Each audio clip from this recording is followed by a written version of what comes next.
안녕하십니까. 뉴스데스크 대전 세종 충남입니다. 6.3 조기 대선이 열흘도 채 남지 않은 가운데 이재명, 김문수 두 대권 주자가 휴일인 오늘 충청권을 찾아 표심 잡기에 나섰습니다. 충청권 주요 도시를 잇따라 찾은 이재명 후보는 내수 경제 회복을 약속하며 대세론 굳히기에 나섰고, 김 후보는 국가 안보 정책을 내세우며 보수 지지층 결집에 주력했습니다. 윤소영 기자입니다. 더불어민주당 이재명 후보는 먼저 당진 전통시장을 찾아 유세를 펼쳤습니다. 지난 12.3 내란 이후 위축된 내수 경기 회복을 최우선 과제로 내세웠습니다. 1%, 2% 성장을 해도 부족할 판에 마이너스라니. 그러니 우리 골목에 계시는 또 우리 살림살이하는 서민들 얼마나 힘들겠어요. 외교에선 한미 동맹 강화를 비롯한 실용 노선을 강조했습니다. 과거사 문제는 단호히 대응하되 일본, 중국과는 안보, 경제 등 각종 분야로 협력을 강화하겠다는 구상입니다. 모든 외교의 핵심적인 기준은 바로 국민의 더 나은 삶, 대한민국의 더 나은 미래, 즉 국익이죠. 그런데 맨날 편들고 괜히 실익 없이 몰려다니면 되겠습니까? 국민의힘 김문수 후보가 가장 먼저 찾은 곳은 국방도시 계룡입니다. 계룡 병영체험관에서 기자회견을 열고 병사 처우 개선을 중심으로 한 국방 정책을 약속했습니다. 여성 희망 복무제와 군 가산점제 도입, 초급 간부 처우를 중견기업 수준으로 끌어올리는 등 복무 환경 개선이 핵심입니다. 미래 강군으로 도약하기 위해서는 장병들의 사기를 높이는 것이 무엇보다 중요합니다. 군이 임무에 전념할 수 있도록 처우를 획기적으로 개선하겠습니다. 최근 불거진 주한미군 철수설을 의식한 듯 김 후보는 한미협력 없이는 평화 유지가 어렵다라며 트럼프 행정부와의 안보 협의를 확대하겠다고 밝혔습니다. 미군이 만약에 없다고 생각할 때 우리가 중국을 어떻게 감당하며 또 북한을 어떻게 감당하고. 이재명 후보는 또 석탄 화력 폐쇄에 따른 지역 위기를 재생에너지 산업으로 극복하겠다고 약속했고, 김문수 후보는 국방 첨단 기술에 대한 연구개발 지원 확대를 약속하며 캐스팅보트 충청권 표심을 공략했습니다. MBC 뉴스 윤소영입니다. 대전과 세종, 충남 선거관리위원회는 제21대 대통령 선거를 앞두고 후보자 등록 마감일 13일 후인 오늘부터 투표용지 인쇄를 시작했다고 설명했습니다. 투표용지 인쇄 전에 사퇴한 후보자는 투표용지에 기호와 정당명, 성명이 그대로 기재되고 해당 후보자의 기표란에는 사퇴라는 문구가 표기됩니다. 제21대 대통령 선거의 선상 투표가 내일부터 오는 29일까지 나흘간 원양어선 등의 선박에서 실시됩니다. 이번 선상 투표에는 대전에서 72명, 세종 24명, 충남 56명 등 전국 3,051명의 대한민국 국민이 선장으로 있는 선박에서 참여합니다. 시도선관위는 투표의 비밀 보장을 위해 기표된 부분이 봉합된 상태로 수신돼 내용이 보이지 않는 쉴드 팩스로 투표지를 수신합니다.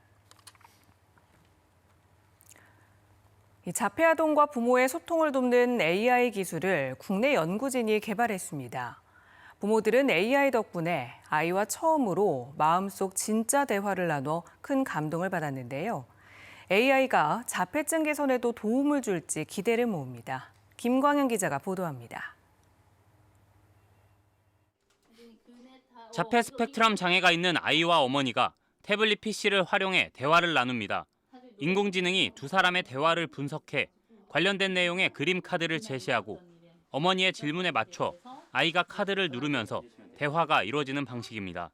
친구들하고 방방같이 학교에서 자전거도 타고. 카이스트 연구진 등이 자폐 아동과 가족이 원활한 소통을 할 수 있도록 만든 시스템인데 AI가 실시간으로 맥락을 반영해 카드를 추천해 대화의 연결성이 높아지고 다양한 대화가 가능합니다. AI를 사용함으로써 이제 어떤 대화 맥락에 따라서 새로운 단어들이 계속 추천된다는 점에서 이제 아동들이 하고 싶은 말을 좀 더 많이 할 수 있는 기회가 생기고, 새로운 단어를 접할 기회가 생기다 보니 어휘력이 늘어 대화가 용이해지고 가족에게는 더 많은 추억을 만드는 기회가 됩니다. 저한테 엄마라고 호명을 안 했거든요. 근데 이렇게 보면서 아 엄마구나. 그리고는 저한테 엄마, 아빠 이렇게 아이랑 소통하는데 시간도 좀 단축이 많이 되고. 또 아이가 질문에 답만 하는 게 아니라 의사를 물을 수 있는 버튼이나 대화를 시작하고 종료하는 버튼도 있어 아이의 소통 주도권도 강화했습니다. 연구진은 다양한 자폐 스펙트럼에 따라 그림 카드 개수를 조정하거나 인공지능이 이전 대화를 학습해 소통을 지원하는 등 이용자 맞춤형으로 서비스를 개선해 나갈 예정입니다.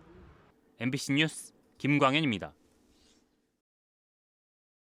오늘 새벽 3시 55분쯤 대전시 대덕구 비례동 모 아파트 1층 베란다에 있던 리콜 대상 위니아 김치냉장고에서 불이 나 가재 도구 등을 태워 소방서 추산 122만 원의 피해를 내고 15분 만에 꺼졌습니다. 불이 난 제품은 2003년식 위니아 뚜껑형 딤째 김치냉장고로 위니아 측은 부품 노후화와 먼지 습기로 인한 화재 등 위험성으로 2005년 9월 이전 생산 모델에 리콜을 진행하고 있습니다.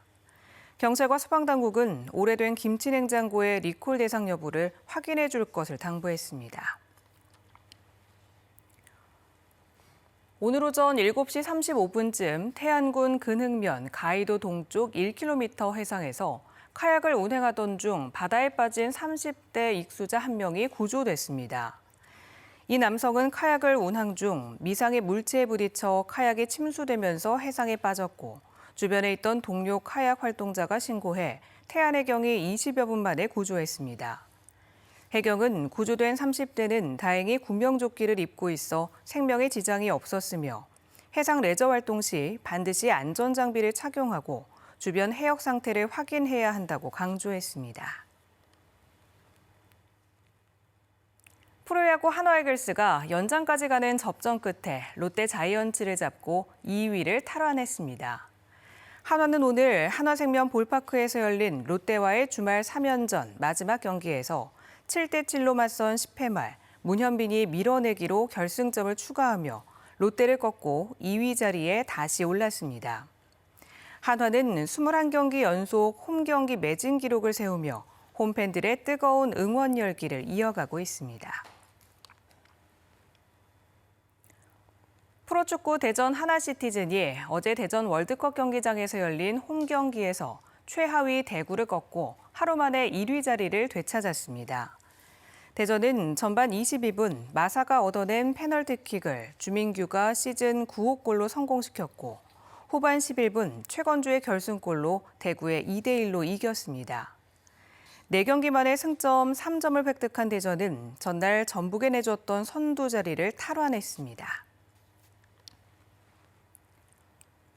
대전지법 제12형사부는 지난 1997년 건설 현장에서 다쳐 하반신 마비 판정을 받았다가 증상이 나아져 지팡이를 짚고 걷게 됐는데도 하반신 마비를 호소하며 25년 동안 18억 4천여만 원의 보험급여를 타낸 혐의로 기소된 70대에게 징역 3년 6개월을 선고했습니다. 재판부는 피고가 근로복지공단의 관리 소홀에 편승해 12억 원의 보험급여를 추가로 받아냈지만 여전히 일상생활에 상당한 제약이 있고 수사와 재판에 성실히 임한 점 등을 고려해 법정 구속하지는 않는다고 밝혔습니다. 지금까지 대전에서 전해드렸습니다. 시청해주신 여러분 고맙습니다.